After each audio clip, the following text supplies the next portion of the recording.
Guys, स्वागत है आपका अपने YouTube चैनल स्टडी विद अमन कुल में। तो आज की इस वीडियो में हम डिस्कस करेंगे मतलब आपके जो पैराग्राफ वाले क्वेश्चन आते हैं, सीन पैसेज के इम्पॉर्टेंट क्वेश्चंस कैसे कैसे पैसेज आपके आ सकते हैं वो हम आज की वीडियो में डिस्कस करेंगे। तो सबसे पहले हमें यहाँ पे पहला क्वेश्चन दे रखा है, इस पैसेज को पढ़ना, नीचे जो क्वेश्चंस दिए उन्हें करना है। तो छोटा सा पैसेज हम पढ़ लेते हैं। जीप कस्बा छोड़कर आगे बढ़ गई थी। कौन सा चैप्टर है, याद आ गया होगा आप सबको, हवलदार साहब यानी नेताजी का चश्मा वाला चैप्टर है। इस मूर्ति के बारे में सोचते रहे और अंत में निष्कर्ष पर पहुंचे कि कुल मिलाकर कस्बे के नागरिकों का ये प्रयास सराहनीय ही कहा जाना चाहिए। महत्व मूर्ति के रंग या कद का नहीं, उस भावना का है, वरना तो देशभक्ति भी आजकल मजाक की चीज़ होती जा रही है। दूसरी बार जब हवलदार साहब उधर से गुजरे तो उन्होंने मूर्ति के कुछ अंतर दिखाई दिया। ध्यान से देखा तो पाया कि चश्मा दूसरा था। अब यहाँ पे पहला प्रश्न है, हवलदार साहब को कस्बे के नागरिकों को कौन सा प्रयास सराहने लगा और क्यों। आपको ऐसा प्रश्न पूछा जा सकता है, तो आपको आंसर करना है, हवलदार साहब को कस्बे के नागरिकों के द्वारा नेताजी का मूर्ति का लगाना सराहने लगा, क्योंकि इसमें कस्बों वालों की देशभक्ति की भावना दिखाई दे रही थी। दूसरा प्रश्न ऐसा आ सकता है, देशभक्ति भी आजकल मजाक की चीज़ होती जा रही है। इस पंक्ति में देश और लोगों की किन स्थितियों की ओर संकेत किया है। तो आप लिखेंगे, हवलदार साहब को लगा कि कैप्टन जो मूर्ति का चश्मा बदलता रहता था, पान वाले ने उसका मजाक उड़ाया था। नेताजी की प्रतिमा देशभक्ति की परिचायक थी। हवलदार साहब को ये कतई पसंद नहीं था कि प्रतिमा से संबंधित किसी भी चीज़ का कोई मजाक उड़ाए। वह बार बार सोचते थे कि उस कौम का क्या होगा, यानी उस देश का क्या होगा जो अपने देश की मतलब उस धर्म का क्या होगा जो अपने देश की खातिर घर गृहस्थी जवानी ज़िंदगी सब कुछ देश पर न्यौछावर करने पर हंसती है। उन्हें बहुत ख़राब लगा कि देशभक्ति भी आजकल मजाक की चीज़ होती जा रही है। तीसरा प्रश्न है, दूसरी बार मूर्ति देखने पर हवलदार साहब को उसमें क्या परिवर्तन दिखाई दिया। तो दूसरी बार मूर्ति देखने पर हवलदार साहब ने देखा कि मूर्ति का चश्मा बदल गया था। साइकिल पर चश्मे बेचने वाला मूर्ति का चश्मा बदल गया था। मोटे फ्रेम वाले चश्मे की जगह तार के फ्रेम वाले चश्मे ने ले ली थी। अब नेक्स्ट क्वेश्चन आपको दे रखा है, बाल गोविंद भगत जो पाठ है उसमें किन सामाजिक रूढ़ियों पर प्रहार किया गया है। तो आप लिखेंगे, बाल गोविंद भगत पाठ में दर्शाई गई सामाजिक रूढ़ियाँ, जैसे समाज में स्त्री द्वारा मृतक को आग देने का नियम नहीं था, पर बाल गोविंद ने पुत्र के क्रियाक्रम के समय पतोहू द्वारा ये आग लगाई, मतलब उनमें आग से जलवाया था। उस समय के नियम के विरुद्ध था। दूसरा, उन्होंने पतोहू के भाई को बुलाकर पतोहू के पुनर्विवाह का जोर दिया, यानी बहू के भाई को बुलाया और कहा कि इसकी दूसरी शादी करवा दो, जो कि तब की रूढ़िवादी सोच में एकदम बिल्कुल गलत था, अमान्य था कि दूसरी शादी नहीं हो सकती। नेक्स्ट देखते हैं, दूसरा क्वेश्चन आपके सिलेबस में नहीं है। तीसरा है, काशी में बाबा विश्वनाथ और बिस्मिल्लाह खान एक दूसरे के पूरक हैं। पूरक यानी एक दूसरे से विपरीत है। बाबा विश्वनाथ जी हैं शिव जी जो है वो हिंदू धर्म के देवता माने जाते हैं, बट बिस्मिल्लाह खान जो है वो मुसलमान है। तो ये एक दूसरे के पूरक हुए, तो इसको आपको अच्छे से आशय करना है। तो आप इसका आंसर करेंगे, आप लिखेंगे, काशी में बाबा विश्वनाथ और बिस्मिल्लाह खान एक दूसरे के पूरक हैं, या एक दूसरे से जुड़े हुए हैं, हम ये भी कह सकते हैं। काशी आज भी बिस्मिल्लाह खान के सुर पर सोती और जागती है। काशी में मरण भी मंगल माना जाता है। सबसे बड़ी बात यह है कि काशी के पास बिस्मिल्लाह खान है जैसा हीरा है, जो दोनों कौमों को एक होने की प्रेरणा देता है, यानी दोनों धर्मों को एक होने की प्रेरणा दे रहे हैं। नेक्स्ट क्वेश्चन देखते हैं, वर्तमान समाज को संस्कृत कहा जा सकता है या सभ्य। आप तर्क सहित उत्तर दीजिए, संस्कृत कहा जाएगा या सभ्य कहा जाएगा। हमें तो अब मेरे ख्याल से सभ्य कहा जाएगा। अब हम इसका उत्तर दे सकते हैं कैसे, वो देखते हैं हम। तो यहाँ लिखा है, वर्तमान समाज को संस्कृत की अपेक्षा हम सभ्य समाज कहा जा सकता है, यानी इस आंसर ने भी सभ्य ही बोला है। आज हमारे खान पीन, ओढ़ने पहनने, रहन सहन के तरीके, गमन आगमन, आने जाने के साधन सभी हमारी सभ्यता है। हम पूर्व पीढ़ियों द्वारा आकर्षित, यानी जो पहले लोगों ने बना लिया उसी पर आकर्षित, उसी के द्वारा काम कर रहे हैं, तरीकों और साधनों का प्रयोग कर रहे हैं। हमने स्वयं आवश्यकता की कल्याण की भावना से प्रेरित कोई आविष्कार नहीं किया। ऐसे में हम संस्कृत नहीं हैं, परंतु सभ्य अवश्य कहला सकते हैं। नेक्स्ट है यहाँ पे क्वेश्चन जो कि पद्यांश को पढ़ के आपको करना है। ऐसे क्वेश्चन भी आपके आ सकते हैं।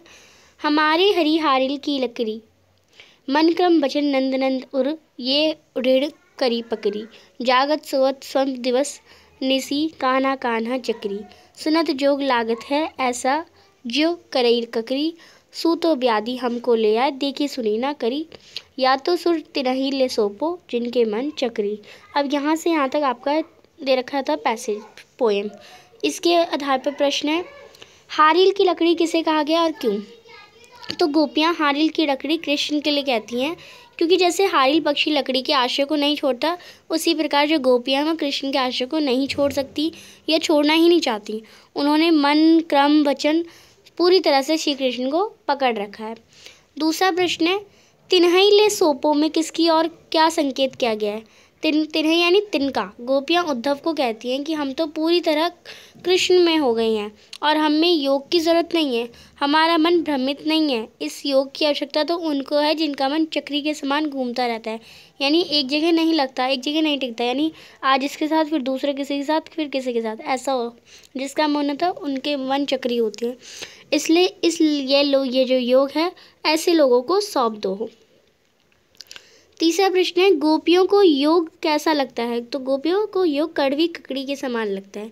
आप लिखेंगे, गोपियाँ कहती हैं कि योग उन्हें कड़वी ककड़ी की तरह लगता है, जिसे खाया या निगला नहीं जा सकता। गोपियाँ ये भी कहती हैं कि वे पूरी तरह कृष्ण में हो गई हैं, यानी कृष्ण के में समा चुकी हैं।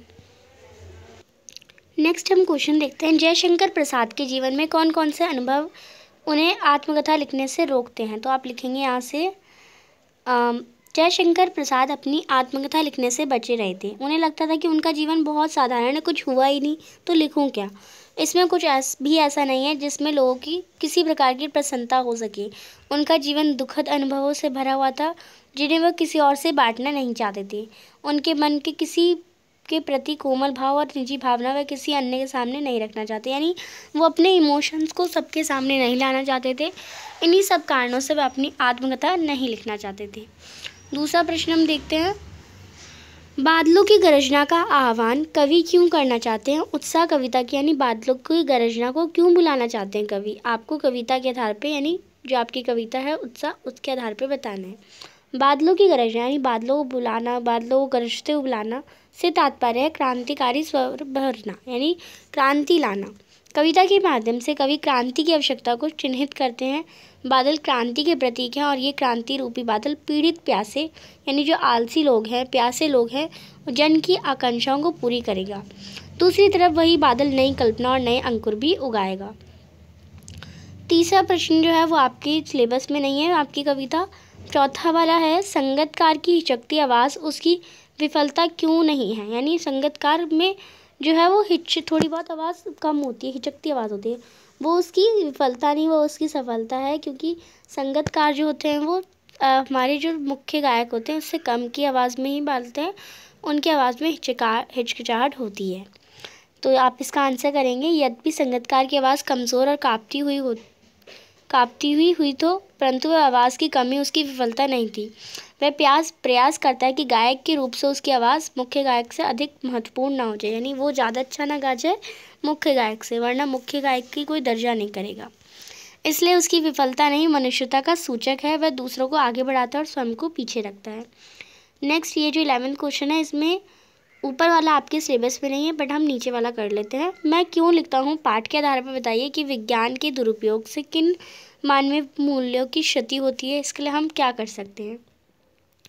तो आप लिखेंगे, मैं क्यों लिखता हूँ लेखक के अनुसार आज विज्ञान का दुरुपयोग कई तरह से हो रहा है। देश विदेश विकास के लिए जीवाश्म ईंधनों का बढ़ चढ़ कर उपयोग कर रहे हैं, जिससे हमारा पर्यावरण धीरे धीरे विनाश की ओर बढ़ रहा है। कई देश एक से बढ़कर एक जैविक हथियार तैयार करते हैं।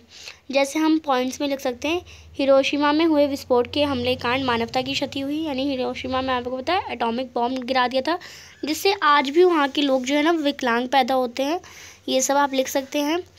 दूसरा, विज्ञान ने यात्रा को सुगम बनाने के लिए हवाई जहाज, गाड़ियों आदि का निर्माण किया, इसकी वजह से जिससे हमारा पर्यावरण जो है प्रदूषित हो रहा है। तीसरा, हम लिख सकते हैं चिकित्सा के क्षेत्र में अल्ट्रासाउंड का दुरुपयोग किया जा रहा है। लोग घर में पले रहे शिशु की लिंग की जांच करते हैं, यानी वो देखते हैं कि बच्चा जो है लड़का है या लड़की, एंड अगर लड़की होती है तो उसे गर्भ में ही यानी पेट में ही उसकी हत्या कर देते हैं। तो ये भी विज्ञान का बढ़ा है, पर हमारी सोच जो है वो घटिया होके उससे हमारा नुकसान हो रहा है। विज्ञान का दुरुपयोग रोकने के लिए सबसे पहले हमें अपने आप से शुरुआत करनी होगी। मैं ये कोशिश करूँगा कि मेरे कारण पर्यावरण को कम से कम नुकसान पहुँचे। उसके बाद मैं अपने समाज में विज्ञान के दुरुपयोग के बारे में जागरूकता फैलाऊँगा। पर्यावरण साफ होगा तभी हमारा जीवन सफल होगा। तो नेक्स्ट क्वेश्चन देखते हैं। तो यहाँ पे आपको इस काव्यांश को पढ़ के उत्तर देने हैं। तार सप्तक में जब बैठने लगता है उसका गला, प्रेरणा साथ छोड़ती हुई उत्साह अस्त होता हुआ, आवाज़ में राग जैसा कुछ गिरता हुआ, तभी मुख्य गायक को ढास बढ़ाता कहीं से चला आता है संगीतकार का स्वर, कभी कभी यूं ही दे देता है उसका साथ। तो ये कौन सी कविता है? संगीतकार कविता है। पहला प्रश्न है, बैठने लगता है उसका गला का क्या आशय है? गायक जब अपने स्वर को ऊपर ले जाते हैं यानी बहुत तेज़ गाने लगते हैं तथा गला साथ नहीं देता, आवाज़ भर्राने लगती है जिसके कारण गायक का गला बैठ जाता है, उसे ही हम बैठने लगा उसका गला कहते हैं। दूसरा प्रश्न है, मुख्य गायक को ढाढ़स कौन बधाता है और क्यों? तो मुख्य गायक को जब गला बैठने लगता है तो संगीतकार उसे ढाढ़स बढ़ाता है यानी इंसानियत के कारण मुख्य गायक का साथ देता है। तीसरा है, तार सप्तक क्या है? तो संगीत के 7 स्वर होते हैं, उसमें आवाज़ को ऊंचा एवं नीचा करके गाया जाता है। आवाज़ के आधार पर स्वरों को 3 सप्तकों में बांटा गया है, मंद सप्तक, मध्य सप्तक और तार सप्तक। तो आई होप आप तार सप्तक का मतलब समझ गए होंगे। पहला प्रश्न आपकी में नहीं है, दूसरा प्रश्न भी नहीं है, तीसरा प्रश्न भी आपके में नहीं है। चौथा प्रश्न है, धनुष को तोड़ने वाला कोई तुम्हारा दास होगा के आधार पर राम के स्वभाव पर आप टिप्पणी कीजिए। तो आप लिखिए, धनुष को तोड़ने वाला कोई तुम्हारा दास होगा के आधार पर राम की स्वभावत विशेषताएं निम्नलिखित है। राम अत्यंत ही विनम्र स्वभाव के और निडर हैं, वह निडर हैं, साहसी हैं। आगे आप लिखेंगे, धैर्यवान तथा मृदुभाषी थे, वह बड़ों की आज्ञा का पालन करने वाले थे, उन्हें लक्ष्मण की भांति क्रोध नहीं आया था और वो हम कह सकते हैं उग्र स्वभाव के भी नहीं थे। नेक्स्ट देखते हैं, काव्यांश यानी जो आपका राम लक्ष्मण परशुराम संवाद है उसके आधार पर आपको बताना है परशुराम के स्वभाव की 2 विशेषताएं और आपको उदाहरण भी बताना है इसके। तो करते हैं इसका आंसर। तो हम परशुराम की 2 विशेषताएं बता सकते हैं। मुनिराज परशुराम स्वभाव से अत्यंत क्रोधी थे और हम उदाहरण कैसे लेंगे, बालक बोली बधो नहीं तो ही, केवल मुनिजन जना ही मोहि। अगर आपका ऐसा क्वेश्चन आया तो आपको पूरा मतलब पोएम दे रखी होगी राम लक्ष्मण परशुराम संवाद की, और हम कह सकते हैं वो परशुराम जी हैं बाल ब्रह्मचारी और क्षत्रियों के प्रबल विरोधी हैं। और आप उदाहरण में ये वाली लाइन लिख सकते हैं, बाल ब्रह्मचारी अति कोही विस्विदन क्षत्रिय कुलद्रोही। नेक्स्ट है जो क्वेश्चन 13 है, आप चैन की नींद सो सकें इसलिए तो हम यहाँ पहरा दे रहे हैं, एक फौजी के इस कथन पर जीवन मूल्य की दृष्टि से कीजिए। तो ये कौन सा चैप्टर आपका, साना साना हाथ जोड़ी से आप लिखेंगे, आप चैन की नींद सो सकें इसलिए हम यहाँ पहरा दे रहे हैं। देश की सीमा पर बड़े जो फौजी होते हैं कड़कड़ाती ठंड में जब वहाँ पे तापमान -15 डिग्री भी सेल्सियस पर हो जाता है, पोष और माघ के महीने में पेट्रोल को छोड़कर सब कुछ जम जाता है, उस समय भी ये फौजी जी जान से देश की रक्षा में लगे रहते हैं। वहाँ का मौसम परिस्थितियाँ विषम होती है, हमें देश की सीमाओं का रक्षा करने वाले सैनिकों के प्रति कृतज्ञ होना चाहिए यानी उनका पूजा करनी चाहिए, क्योंकि वह ऐसी उक्त परिस्थितियों में रहते जिससे हम अपने घरों में चैन की नींद सो सकें तथा देश की एकता व शांति को भंग ना कर सकें। अगर ये लोग ना हो तो हमारे जो आपराधिक तत्वों को बढ़ावा मिल जाएगा, जिसके परिणाम स्वरूप हमारा प्रत्येक क्षण भयमुक्त रहेगा कि कोई आना जाए हमें मार ना दे। नेक्स्ट क्वेश्चन देखते हैं। तो यहाँ पे कुछ और क्वेश्चंस हैं तो हम इन्हें भी कर लेते हैं। बाल गोविंद भगत के बेटे की मृत्यु पर रोती हुई पतोह से उत्सव मनाने को क्यों कह रहे थे, इस संदर्भ में उनका दर्शन किससे प्रभावित था, आप लिखेंगे। जो भगत जी हैं अपनी रोती हुई पतोह यानी अपनी बहू को उत्सव मनाने के लिए आज इसलिए कह रहे थे क्योंकि उनका मानना था कि आज आत्मा जो है परमात्मा से जा मिली है। इस संबंध में उनका दर्शन कबीर से प्रभावित था। नेक्स्ट सेकंड क्वेश्चन देखते हैं हम। नवाब के थककर लेट जाने का कारण लेखक ने क्या बताया, तो आप इसका आंसर करेंगे यहाँ से।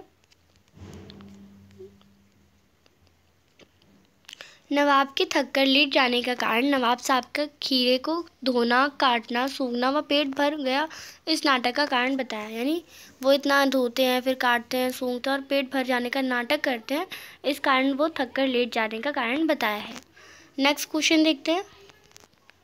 जो थर्ड क्वेश्चन है वो आपके सिलेबस में नहीं है। चौथा है, मूर्ति के असली चश्मे के विषय में हालदार साहब की जिज्ञासा का पान वाले ने क्या कहकर समाधान किया, उस समाधान से चश्मा वाले के प्रति हालदार साहब की, आगे देखें, कैसी विचारधारा बनी और उन्होंने आज के लोगों तथा कौम के प्रति क्या चिंता प्रकट करी। तो आप इसका आंसर करेंगे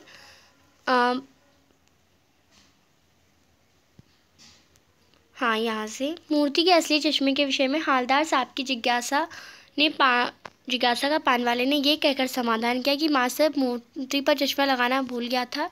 उस समाधान से हालदार साहब की विचारधारा बनी कि देशभक्ति की सच्ची भावना आज भी जीवित है, परंतु उन्हें यही चिंता थी कि वर्तमान पीढ़ी की घटती देशभक्ति और बढ़ते स्वार्थ के प्रति देश के भविष्य का क्या होगा। आखिरी प्रश्न है यहाँ पे, बाल गोविंद भगत ने अपने पुत्र की मृत्यु के बाद पतोहू के साथ कैसा व्यवहार किया, उनके इस व्यवहार को आप कहाँ तक उचित मानते हैं। तो हम लिखेंगे, भगत ने अपने पुत्र की मृत्यु के बाद पतोहू यानी बहू के साथ बहुत अच्छा व्यवहार किया। उन्होंने उसके भाई को सौंप दिया व पुनः उसका विवाह करने का आदेश दिया। वह उसके मना करने पर घर छोड़कर जाने की दलील दे डाली। उनके इस व्यवहार को हम पूर्ण रूप से उचित मानते हैं, क्योंकि पति की मृत्यु के बाद पुनः विवाह न करना व ऐसी ज़िंदगी जीते रहना उचित नहीं है।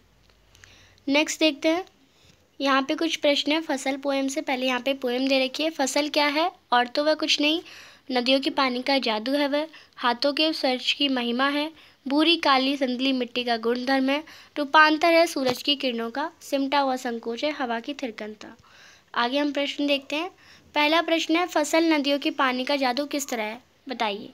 तो फसल नदियों का पानी का जादू इसलिए क्योंकि इसी से सिंचित होकर फसल के रूप में परिणित होकर हमारे सामने आती है।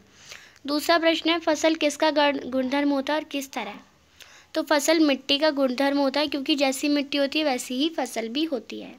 तीसरा है, हवा फसल पर अपना प्रभाव किस रूप से डालती है। तो हवा फसल को ऑक्सीजन देकर उसे बढ़ने में सहयोग देती है। नेक्स्ट जो क्वेश्चन है वो हमें दे रखा है, पहला प्रश्न जो है आपके सिलेबस में नहीं है। दूसरा प्रश्न आपको दे रखा है, कवि ने जो सुख का स्वप्न देखा था उसे कविता में किस रूप में अभिव्यक्त किया है, आपको लिखना है। तो आप यहाँ से लिखेंगे, कवि जयशंकर ने जो सुख का स्वप्न देखा था उसने अपनी प्रियतमा के विषय में वर्णन करते हुए व्यक्त किया है। कवि ने एक स्वप्न देखा थी, प्रियतमा के साथ सुखद पल बिता रहा है, यानी अपनी प्रेमिका के साथ अच्छा पल वो बिता रहा है। उसकी ये प्रियतमा जो सुंदरता की अप्रतिम मूर्ति थी वह उसके स्वप्न में नित्य आती थी। कभी उसके साथ प्रेमालाप करके स्वप्न देखता था और उसका वह स्वप्न अलौकिक आनंद प्रदान करता था। कवि के दुर्भाग्यवश ये स्वप्न केवल स्वप्न ही रह गया और केवल उस मधुर स्वप्न की स्मृतियाँ उसके मन में शेष रह गई। दूसरा प्रश्न हमें दे रखा है, कवि को बच्चे की मुस्कान किस विश्वसता में और अधिक शोभाशाली लग उठती, यह दंतरिस मुस्कान पाठ के आधार पर बताइए। तो आप यहाँ से करेंगे आंसर, कवि को बच्चे की जो मुस्कान थी उसके दांत निकलने के बाद अधिक शोभाशाली लग उठती है, क्योंकि जब वह हंसता है तो उसकी झोपड़ी में घूमता है, एक टक निहारता है तो कवि उस पर मंत्रमुग्ध हो जाता है। नेक्स्ट लास्ट क्वेश्चन है, कहीं सांस लेते हो घर घर घर घर भर देते हो, पंक्ति में किसकी विशेषता यंजित हुई है, बताइए कि वह उसकी कौन सी, यहाँ आगे क्वेश्चन आपको दे रखा है, खूबी है और किस जिससे घर घर भर जाता है, अट नहीं रही कविता के आधार पर लिखिए। और नेक्स्ट क्वेश्चन है, सूरदास की काव्य भाषा की दो प्रमुख विशेषताएं भी लिखिए। तो हम यहाँ से आंसर करेंगे, इन पंक्तियों में फूलों की विशेषता व्यंजित हुई है। जब फाल्गुन मास में चारों ओर फूल खिल जाते हैं उनकी सुगंध से घर भर जाता है। और सूरदास की काव्य भाषा की आपको दो प्रमुख विशेषता बतानी थी, वो ब्रिज भाषा में गोपियों का संबंध कृष्ण के प्रति अनंत भक्ति ये दिखाते हैं और अलंकारों व्यंग्यों के माध्यम से पदों में रोचकता डालते हैं। सूरदास किसके हैं, पद, जो आपका सूरदास के पद वाला चैप्टर है जिसमें गोपी और उद्धव वाली पोएम है, वही वाला चैप्टर से आपकी विशेषताएं पूछी जा सकती है। नेक्स्ट लास्ट क्वेश्चन है जो कि बहुत इंपॉर्टेंट क्वेश्चन है, आपका ये क्वेश्चन ज़रूर आता है, छाती पर बढ़कर बाप की मूछें उखाड़ता हुआ छोटा बच्चा बुरा क्यों नहीं लगता, माता का अंचल पाठ के आधार पर इस तथ्य का विश्लेषण करते हुए बताइए कि पिता बच्चों का लालन पालन कैसे करते हैं। तो आप लिखेंगे, बच्चों के लालन पालन में जितना हाथ माता का होता है ना, उतना ही हाथ पिता का भी होता है। इस पाठ में पिता भोलानाथ को शिक्षा देते हैं, उसके साथ खेलते हैं, क्योंकि ये संबंध पुत्र के व्यक्तित्व के विकास में सहायक है। यानी अगर आपके पापा आपके साथ खेलते हैं ना तो आपका मतलब आपकी ग्रोथ और अच्छी होती है, यानी आपको प्यार मिलता है ना, तो जब प्यार मिलेगा ना तो आपकी खुशी भी होती है बहुत। प्रस्तुत वाक्य में जहाँ भोलानाथ पिता की छाती पर बैठकर मूछें उखाड़ते हैं, वहीं पिता उसे चूमकर ये रोने का बहाना बनाकर यानी एक्टिंग करते हैं, हटाने की कोशिश करते हैं। जैसे लाइक आपके पापा भी करते होंगे, नहीं नहीं बेटा ऐसे नहीं करो, ऐसे करते ना, परंतु पिता का वात्सल्य उसे गुस्सा नहीं होने देता। इसलिए पिता और पुत्र के बीच में अगर इसकी जगह अगर वो मूछें खींचता और उसके पापा उसे चाटा मार देते तो वो अपने पापा से ही नफरत करने लगता। इसलिए पिता और पुत्र के बीच का जो लगाव है वो सकारात्मक गुणों को विकसित करता है। तो यहाँ पे मैंने आपको अभी तक जितने भी वीडियोस डाली है सारे इंपॉर्टेंट क्वेश्चंस करा दिए हैं। कोई भी डाउट हो कमेंट सेक्शन में पूछ सकते हैं, और चैनल को अभी तक सब्सक्राइब नहीं किया तो प्लीज़ चैनल को सब्सक्राइब ज़रूर करें। वीडियो अच्छी लगी तो इसे लाइक करिए और दोस्तों के साथ शेयर ज़रूर करिए। Thanks for watching, bye bye guys.